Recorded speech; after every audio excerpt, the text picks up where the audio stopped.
So allow me today share with you about what employers and employees need to do in order to have a successful business relationship.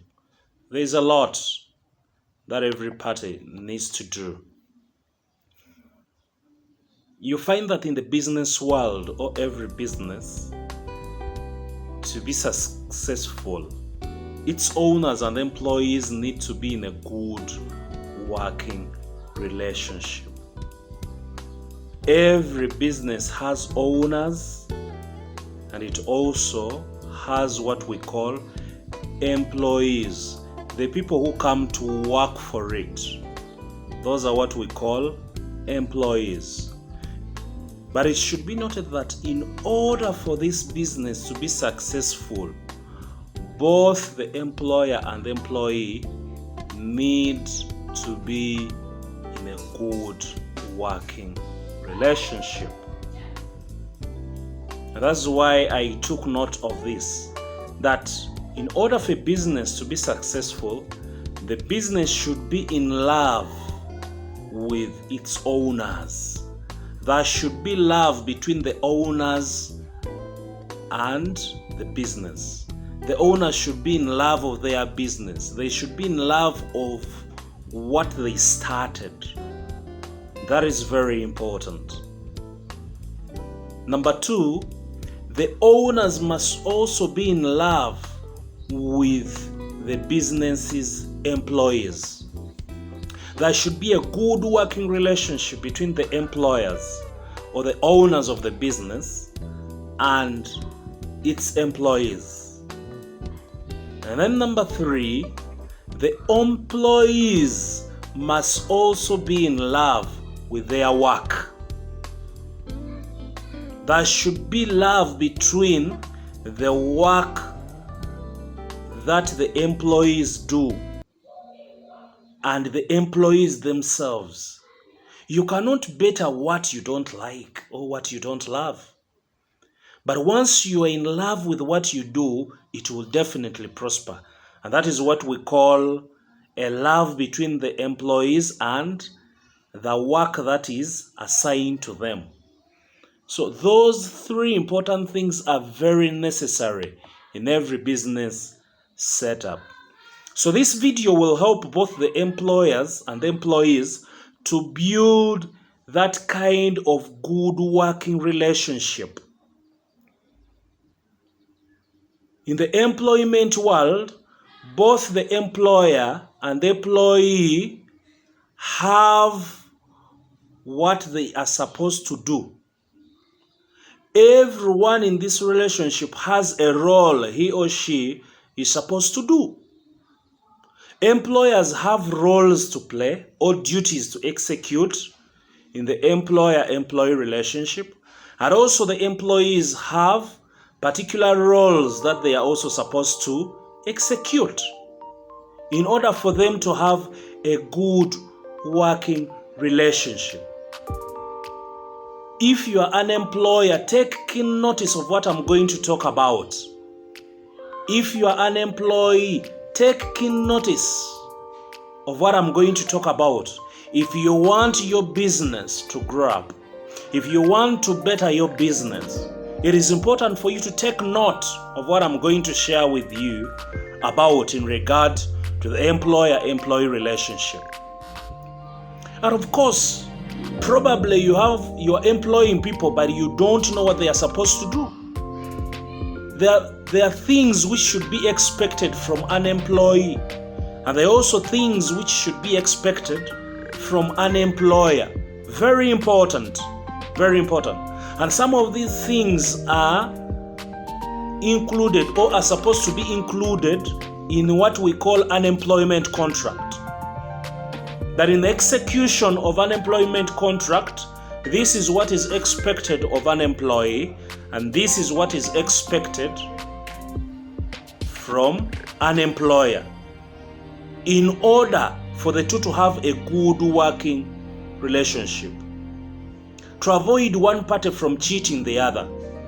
So allow me take you through what an employee needs to do in the employer-employee relationship, what at the same time we can refer to as the duties or roles of an employee in any kind of business setup or in any kind of an employment. Number one, it is the duty of an employee to do the work given to them. It is your duty as an employee to execute all the works that have been assigned to you, because that is the reason as to why you are employed.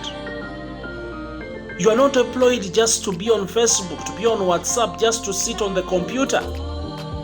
You are employed for a particular purpose. So as an employee, you are expected to execute that work accordingly, 100%. And while executing that work, you shouldn't complain, because it is you who sought for the job. It is you who applied for that job. So why complain? Execute the work that has been given to you. It's very important. Execute the work that has been assigned to you as an employer. Number two, when you're executing the work as an employee, make sure that you do that work with reasonable skill and diligence. What we call professionality. You are supposed to show skill and diligence while you're executing that work. Remember the time when you are being appointed for that job, you are appointed for your qualifications and experience. Literally meaning that you had a degree of technical know-how. You are qualified for that job. So you are supposed to use those qualifications and experience to execute the work with reasonable skill and diligence. Very important. Number three, an employee is expected to render accounts to his or her employer when called upon.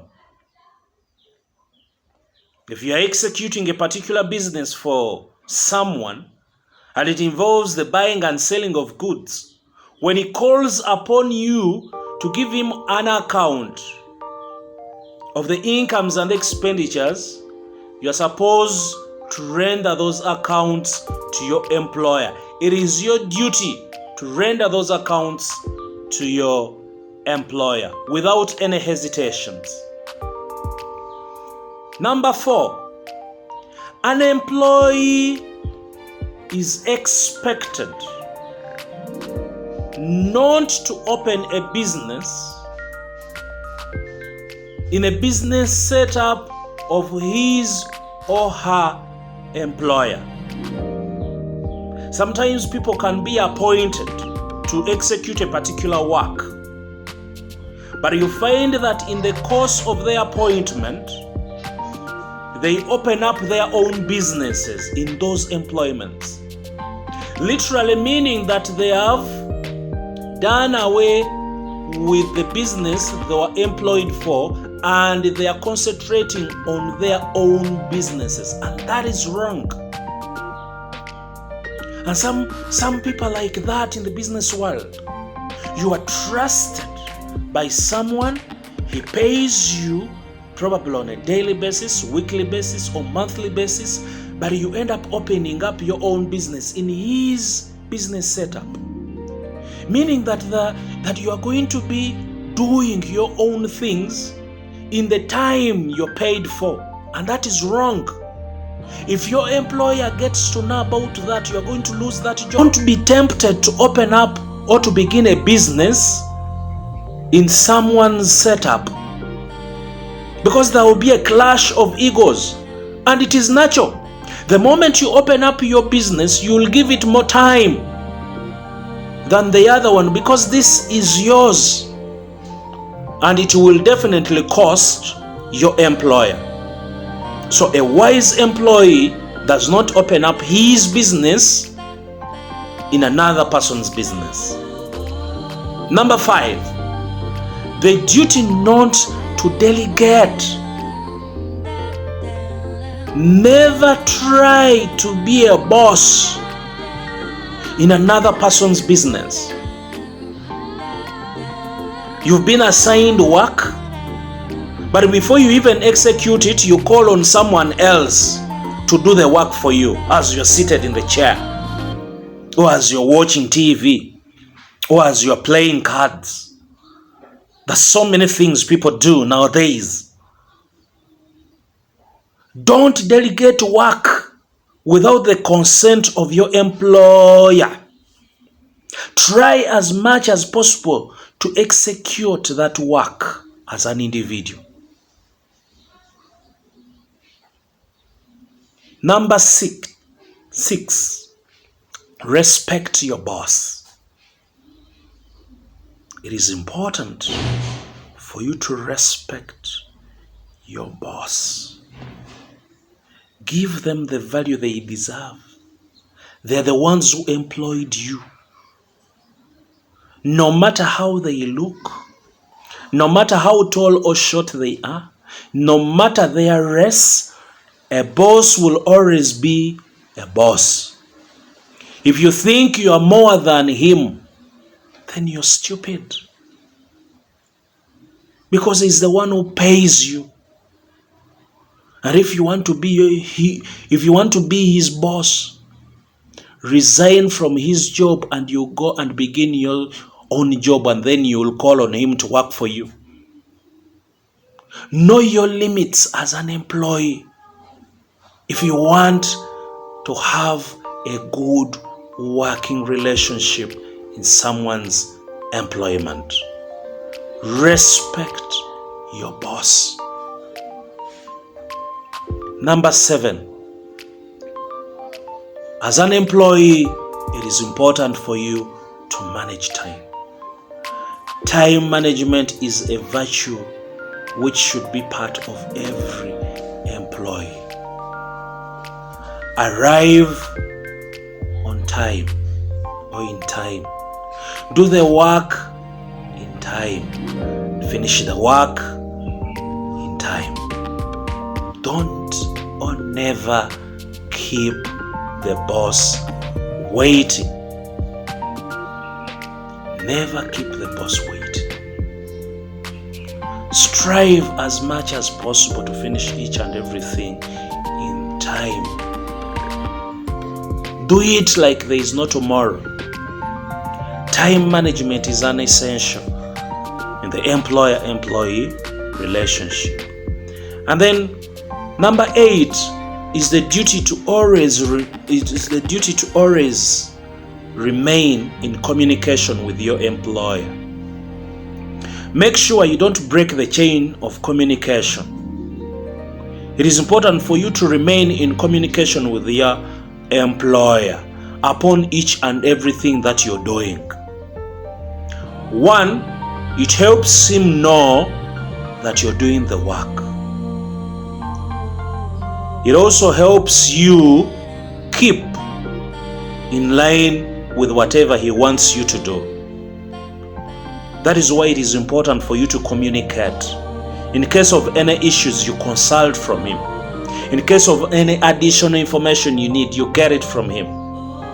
Never break the chain of communication. Because when you break the chain of communication, chances are high that you may be forgotten and other employees will take the attention of the employer. Now, there is also the side of employers. For those of you who are watching me and your employers, take keen notice of this in the employer-employee relationship. If you want your business to be better than how they are now, these are some of the must things that you need to do in that kind of employment, in that employment.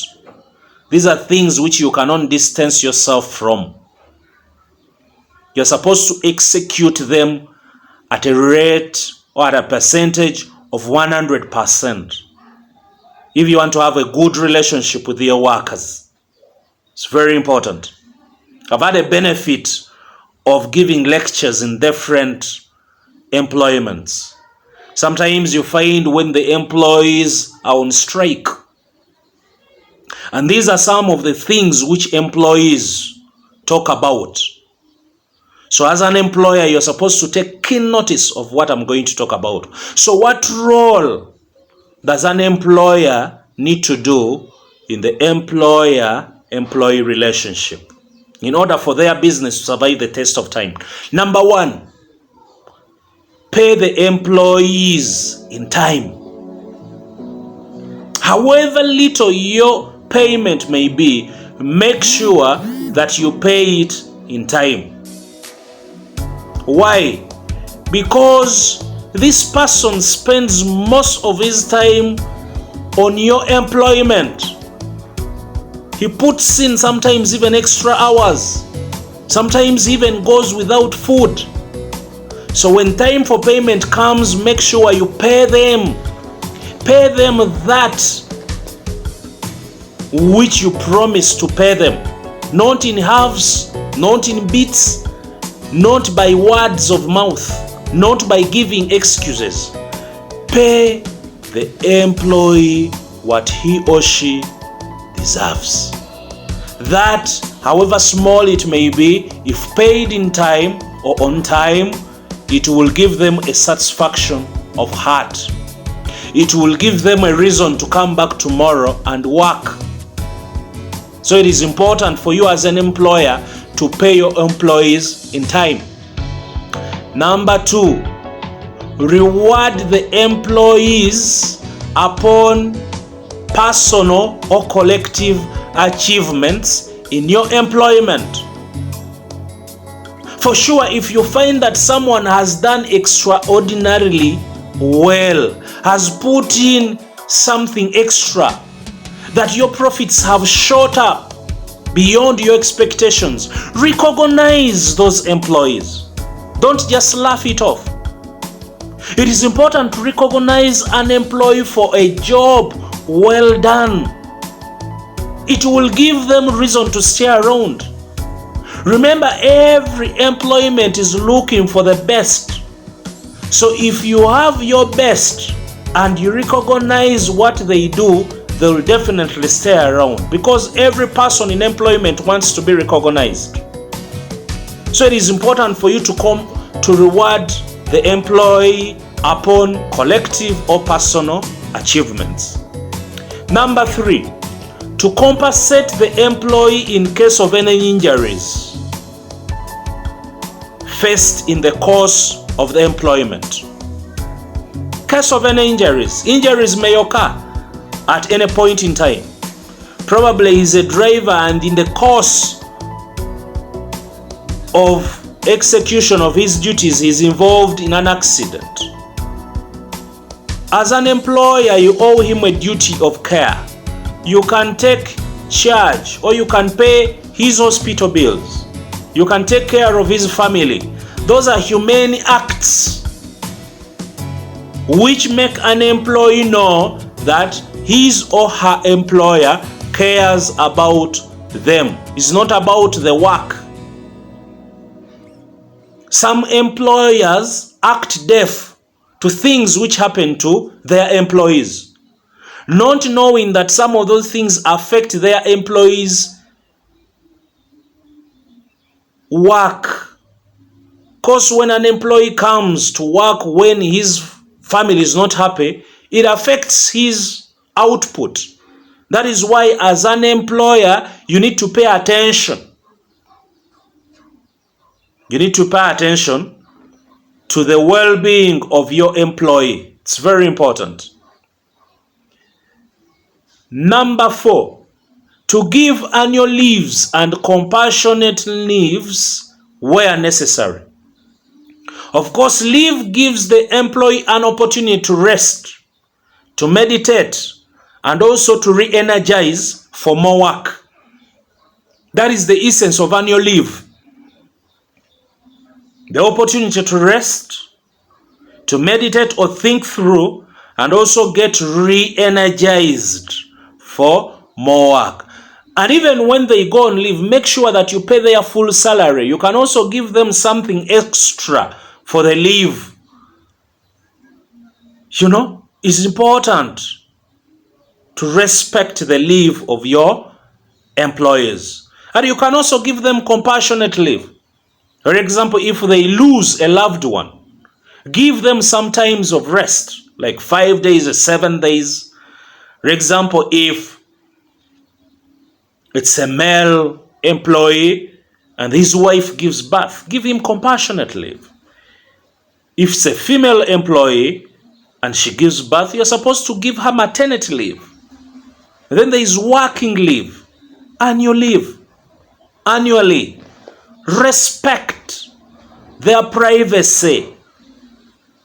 You're not supposed to question them on why they are taking leave.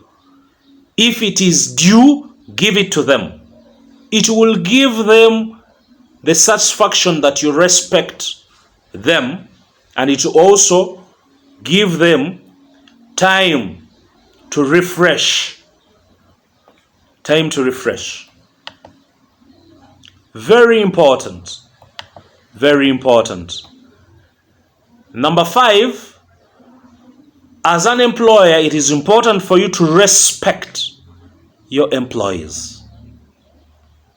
It's very, very important for you to respect your employees. Know your limits as an employer. Pay them in time. Don't take advantage of them. Avoid acts of sexual harassment. Avoid being abusive. Some employees are very, very, very keen. And it so happens that some employers are abusive. They have that I don't care attitude. Remember, these are the people you are trusting your business with. So it is important for you to respect